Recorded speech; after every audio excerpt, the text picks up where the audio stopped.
You can do that.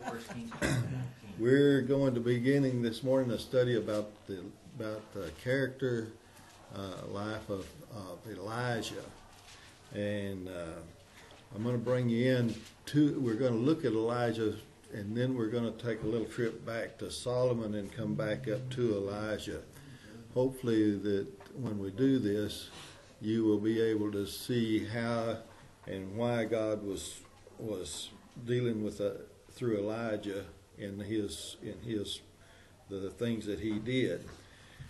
And Elijah was he began his servitude to the God in about 1910. That's about when 910, not 1910, 910 BC. Now you remember Job was, when we studied it was about 1520 BC. So this is sometime after, quite a few centuries after Job. And so at this stage they have all the land, they were dividing the land in Job. Now they have the land divided, and Israel's land and all this land's all divided up by this time. And Elijah was known as the prophet of fire, and if you're familiar with that, you'll know why that he's known as the prophet of fire. But if you're not familiar with that, you're going to have to wait till we get there before you'll know why he is the prophet of fire. His parents are not known. His origin is really not known. Who his family inheritance was. A lot of the genealogy is listed on some of these, but in Elijah's case, his genealogy is not listed. He is a rugged man, in appearance. He is a hairy man, and considered a prototype of John the Baptist. I want to look at two verses connected with that. Turn over to 2 Kings. Chapter 1. That'll be just to the right of 1 Kings. And don't lose your 1 King. We're going to come back to that in a little bit. And then we're going to go from 2 Kings chapter 1. We're going to go to Matthew chapter 3. So we'll turn over and find Matthew chapter 3. Hold Kings chapter 2 and just turn over to Matthew chapter 3. 2 Kings chapter 2? 2 Kings chapter 1 and Matthew chapter 3. And I also got away this morning without my Bible, so I don't have these marked so I can look at them and see right where they are real quick. The first one we're going to read is Kings chapter 1, verse 8.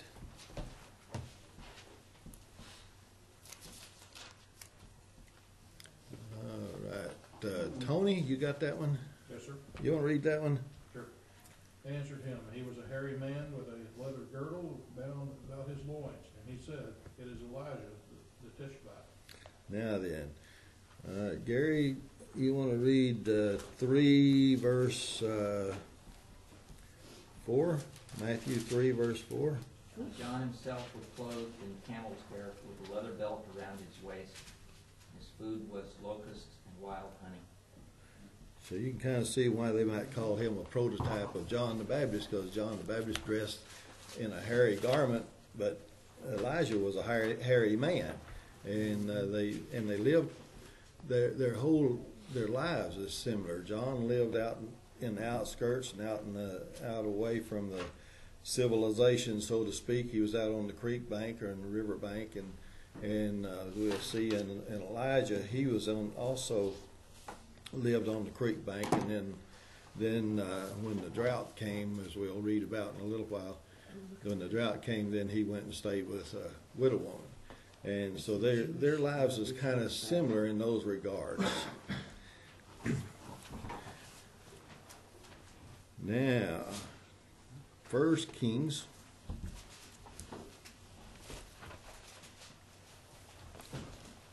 chapter 17.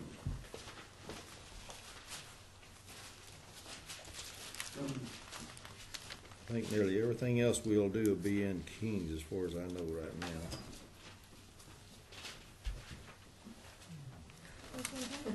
Chapter 17, verse 1.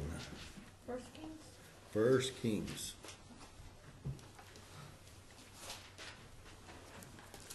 Seventeen, verse 1.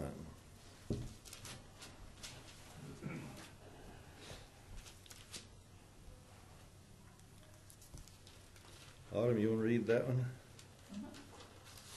Now Elijah, who was from Tishbe in Gilead, told King Ahab, As surely as the Lord, the God of Israel lives, the God I serve, there will be no dew or rain during the next few years until I give the word. Now, the question is who is Ahab? Do you know who Ahab was? He was a king. He was a king. Well, that's what we're going to do. We're going to take a little break, and we're going to see how this setting where Elijah went in to talk to Ahab the king, and we're going to see how Ahab become king, and then we'll understand more about why God used Elijah to do what he did. So let's go to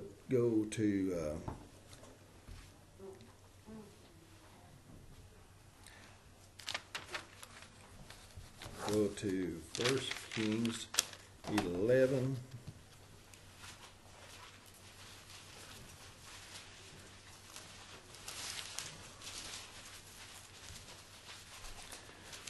Verse 11 and 12.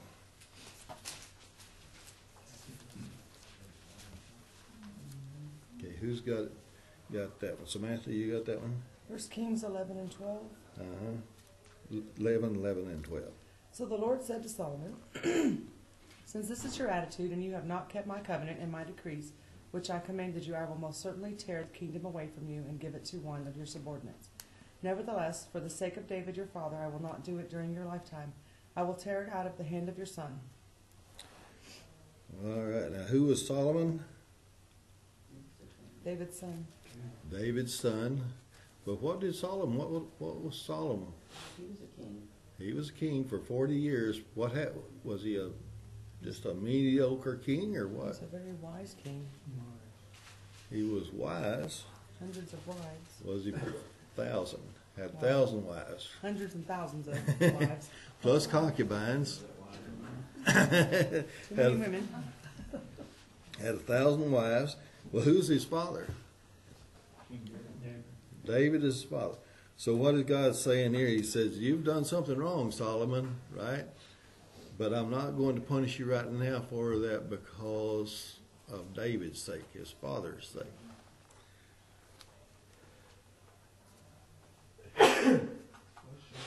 Now, 11:43. Just stay at chapter 11, verse 43, right?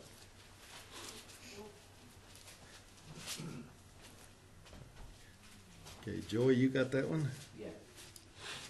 And Solomon slept with his fathers and was buried in the city of his father David. And his son Rehoboam Close enough. reigned in his place. Okay, so now who became king after Solomon? Rehoboam. All right. Now let's look at 12 verse 6. We're just going to work our way through here. You can do all this fill-in reading on your own time. Verse 6. Who's got verse 6?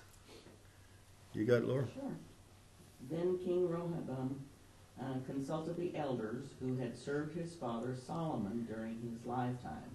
How would you advise me to answer these people, he asked. All right. And what did he do in this verse? What did he do? Consulted who? The His elders. father's Went and talked to the elders. Now, verse 13. Drew, you got that one? 11, 12, 13. Yeah. The king answered the people harshly, rejecting the advice given him by the elders. Now what did he do? Rehoboam did what? Lord his fathers. He didn't take the advice of the elders. Why would it be important whether he took the advice of elders or not? Because the elder's been around a while, and he took the advice of his schoolmates. All right. Yeah, the elders knew a little bit more about probably what was going on in God's world than the youth would have. Now go down to verse 20 there in chapter 12. Daniel, you got that one? Sure. Now it came to pass when all Israel heard that Jeroboam had come back, they sent for him and called him to the congregation and made him king over all Israel. There was none who followed the house of David, but the tribe of Judah only. None but the tribe of Judah followed the house of David. So all the tribes of Israel went with Rehoboam, except Judah and Jerusalem, the city of David. And the reason for that is we're going to see in Solomon had all these wives, and he had 1,000 wives plus concubines. But two of these wives are mentioned. One of them's name is Negat, and she had her son was come from Solomon, and he is Rehoboam. And but Solomon, in his old age, all the way up until he was older, the latter years of his kingdom, he had all these wives, and he allowed them to bring in idols, and they were worshiping idols. And so when King Solomon, when he got old, he allowed this. This is the reason why God is taking actually moving all the Israelites out, except for the lineage that stayed right under David, is because of Solomon's allowing all these idols to be brought into Israel. What's one of the 10 commandments about God gave us? What's thou shalt have no other gods before me, right? And Solomon broke that commandment. And even though it was in his old age, then this Rehoboam, he is from the Egyptian mother of Negat. And so he's actually half Israelite and half Egyptian. But he's become the king of Israel. And then they had this big meeting. And in this big meeting, they all the tribes except Judah and the city of Jerusalem decided to go with Rehoboam. And so now you've got Israel from 12 tribes down to 2 here in Judah and Israel and Jerusalem. So they give you a little idea that all this. Now Rehoboam, he is not a good king. I mean, he did all kinds of bad things, and it's kind of a big thing what all he did do. But we're not going to read all that. Now look at chapter 16, verse 25 and 26.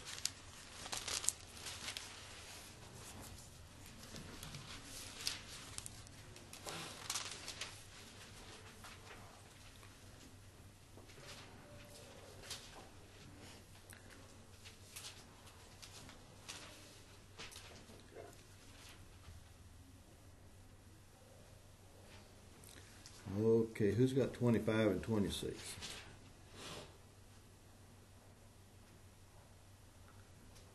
Omri did evil in the sight of the Lord and acted more wickedly than all who were before him. For he walked in all the way of Jeroboam, the son of Nebat, and in his sins which made Israel sin, provoking the Lord of Israel with their idols. Now who's king? Omri. And he was the son of Jeroboam, who was the son of that lady Nebat from Egypt. Now, what did he do? What did he pattern his life after, his reign after? What did he do? All the things that Jeroboam done, plus Yeah, more, vows and stuff. plus more. Each one got progressively worse. All right. Now let's look at 1628, right down the page. Cindy, you got that one? So Omar rested with his fathers and was buried in Smyrna. Then Ahab his son reigned in his place. All right. And Ahab. Now Ahab. So you have an idea now who Ahab is. He's the son of Omri. Now, 1630.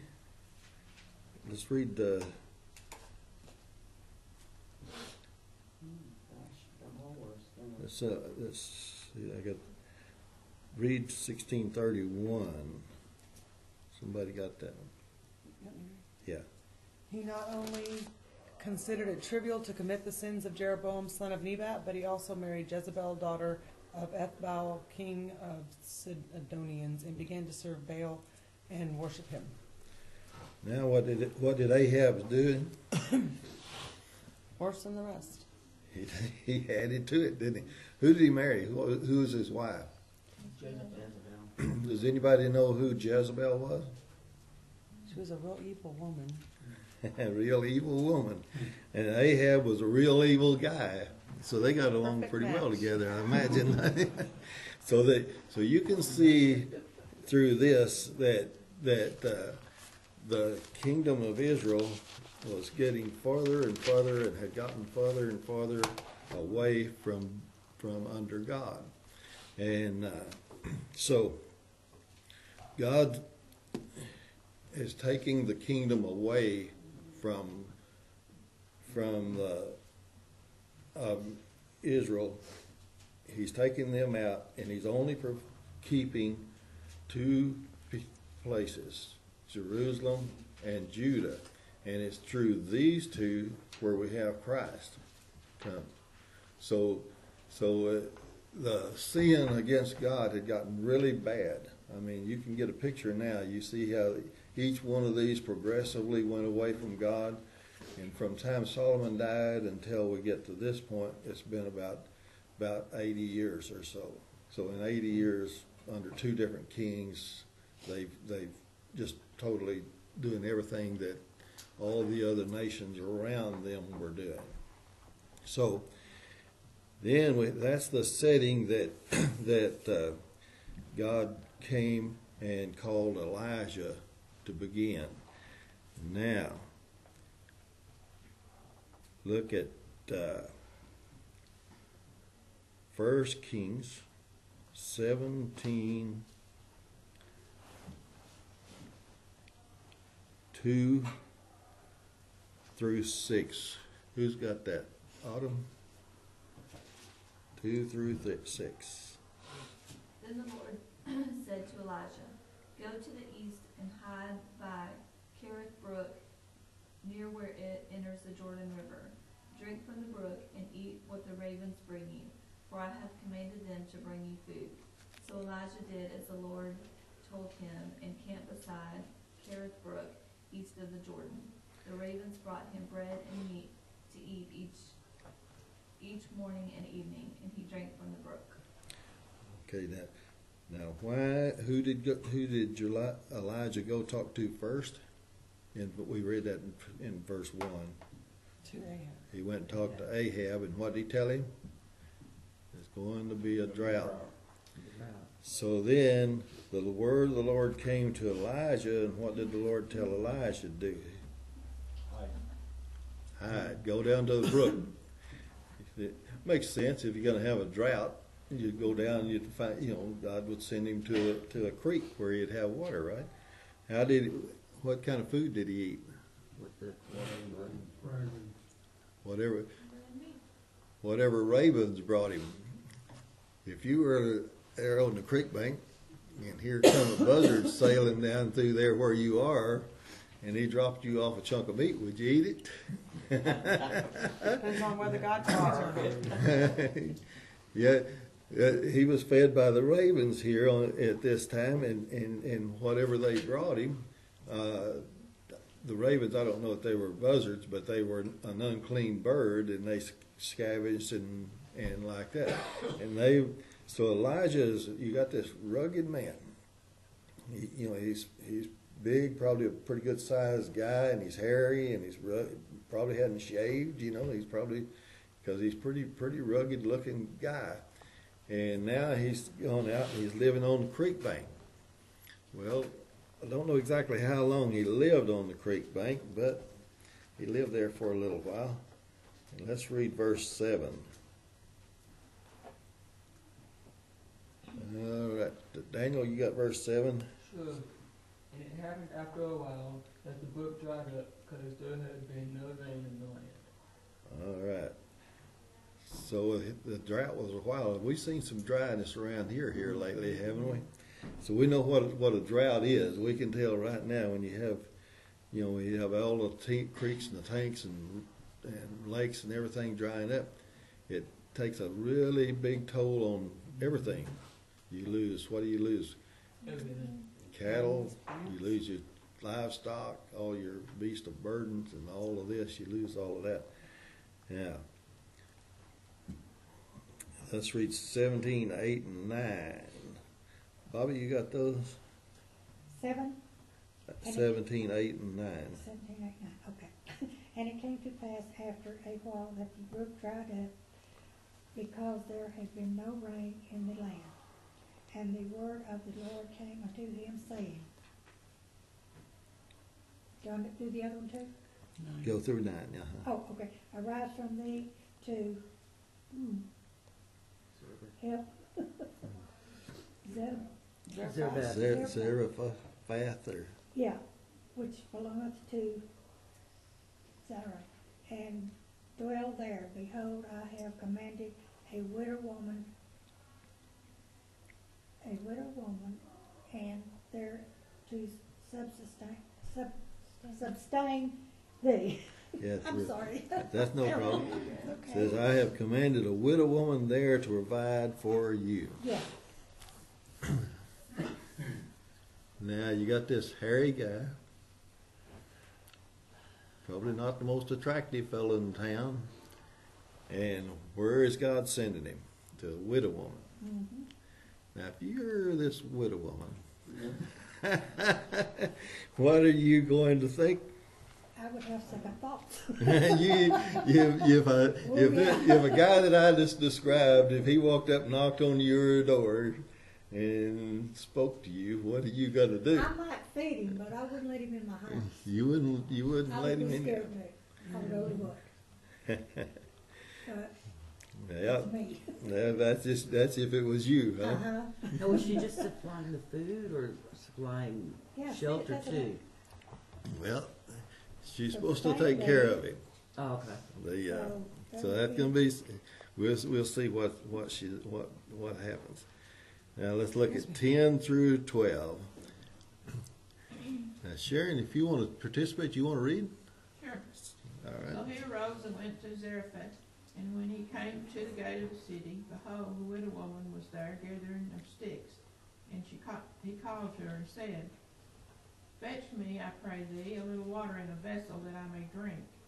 And as she was going to fetch it, he called to her and said, Bring me, I pray thee, a morsel of bread in thine hand. And she said, As the Lord thy God liveth, I have not a cake, but a handful of meal in a barrel, and a little oil in a cruse. And behold, I am gathering 2 sticks, that I may go in and dress it for me and my son, that we may eat it and die. Yeah, you're down to one meal left in your cupboard. You're a widow woman, and you got this guy coming up there asking you for food. What are you gonna do? Hoard it. Huh? I tell him, go get it and I'll cook it. You tell him to go get your food, and I'll cook it for you. Yeah? But you wouldn't give up that cake and that, would you? Give up cake? No. That little, yeah, yeah, that little bread and water that you was fit that last meal you was fixing for you and your son. You wouldn't give that up, would you? You most mothers wouldn't do that. Now, my note says, if a hairy, grungy old man came to your door, what would you do? What did Elijah tell her to do? What did he tell her to do? Water and a piece of bread. He wanted some water and bread. What did she tell him? She only had enough for her son and herself. All right, so she's pretty much doing what we would have done, right? He's asking for food. We'd tell him, "No, man, you're too ugly for us." Verse 13 through 16. Who's got that one? Elijah said to her, "Don't be afraid. Go home and do as I have said. But first make a small cake of bread for me from what you have and bring it to me. And then make something for yourself and your son. For this is what the Lord, the God of Israel says. The jar of flour will not be used up, and the jug of oil will not run dry until the day the Lord gives rain upon the land." Now, if this hairy, grungy man says, "You got enough for one meal, I want you to make that and feed it to me. And then you won't then feed your son and yourself." What are you going to think? Where's it? You're still going to hold on to that one. Most of us are going to hold on to that one meal and tell him not to. But what did she do? You know. Did what he told her to. Let's read down through 17 through 24, and tell you what, Tony, you start that and read one verse, and then Sharon read one verse, and then we'll work one verse down through Gary and back around. Read 17 through 24. I came about after these things that the son of the woman, the mistress of the house, became sick. And his sickness was so severe that there was no breath left in him. And she said unto Elijah, What have I to do with thee, O thou man of God? Art thou come unto me to call my son to remembrance and to slay my son? And he said to her, Give me your son. So he took her out of her arms, carried him to the upper room where he was staying, and laid him on his own bed. Then he cried out to the Lord, O Lord my God, have you brought tragedy also on this widow I am staying with causing her to die? Okay, Bobby. Oh, I'm 21. sorry. And he stretched himself upon the child 3 times and cried unto the Lord and said, O Lord my God, I pray thee, let this child's soul come unto him again. Then the Lord heard the voice of Elijah, and the soul of the child came back to him, and he revived. Okay, Sam, 24. Elijah picked up the child in 24. No, 23. Elijah picked up the child and carried him down from the room into the house. He gave him to his mother and said, Look, your son is alive. Then the woman said to Elijah, Now I know that you are a man of God, and that the word of the Lord from your mouth is the truth. Now, so she fed Elijah, and he stayed up in a loft. She had a loft there on her house, and they're going along there. But this drought is continuing on. And during this time, what happened to her son? He died. He died. So then where did she go? What did the lady think? What did she think? She went and told Elijah something. What did she think? She thought he'd brought the evil there.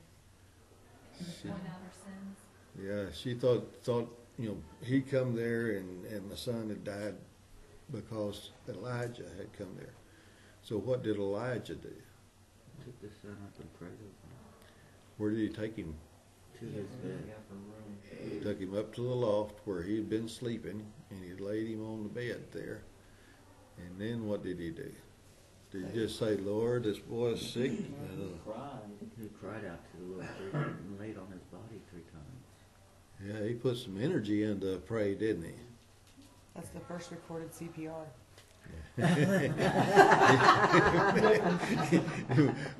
First recorded CPR, maybe. But he had already he was already gone for a little while before he got there. But so what happened to the boy? He lived. They lived. The Lord revived him back up, and then so what happened? What happened? As long as he stayed there at that widow's house after that, they never ran out of food, right? Right. Things got better. Yeah. And the woman knew that because of this, she knew her faith then was super confident that Elijah was a man of God, and when he spoke, it was like the words of God coming out of his mouth. Right? Now, what does this tell us? Is God aware of what his people are doing? If he is aware of what all this happenings going from in Solomon's life and all of these activities of all these worshiping of all this, and he's aware of all this, so he had put a plan in motion. When God asks us to do something, he makes provision for us so we can do it. He provided for Elijah, provided for the widow woman, and the first thing that Elijah did was he went and spoke to the king, and then he didn't know he was going to be provided for. He didn't know how the Lord would provide him for when he went and done that. But he went and told the king, there's going to be a drought for us. He didn't say the drought lasted 3 years, but he didn't say in verse 1 there how long the drought was going to last. But this shows how much faith that Elijah had in God. And it shows us how God is involved in us as individuals and around us as nations and around us as a world. And if you really look at all these things that happened that Israel did right here after Solomon, you will understand more clearly why there's so much discord and dissent over there in that area. They were all given over, all of the nations of Israel. There's 12 tribes, right, that come out of Egypt. The 12 sons, they later made 12 tribes. All of them, except Judah and Jerusalem, city of David, give themselves over to these idols. And Elijah, as we'll see next week, has a big part to play in what happened to these people in this area. And Jezebel and Ahab, you will learn more about those two. I don't know how far we'll get next week, but we'll be working on those things through the life of Elijah. I hope bringing you in this way to Elijah helps you understand in the setting that he was in, and hopefully we'll understand more clearly why he did all the things he did. Gracious Lord, thank you for this day, and we thank you for watching care, and just ask you to guide and direct us and keep us safe as we go to our worship service, and in there that you just help anyone who has not confessed you as their Savior and Lord. Lord, we just pray that you'd work in their hearts and guide them to come to you. And Lord, as we leave after church, you'd guide and direct us in our homes and our ways and bring us back to your house and help us to continue our daily lives living for you. In Jesus' name, amen.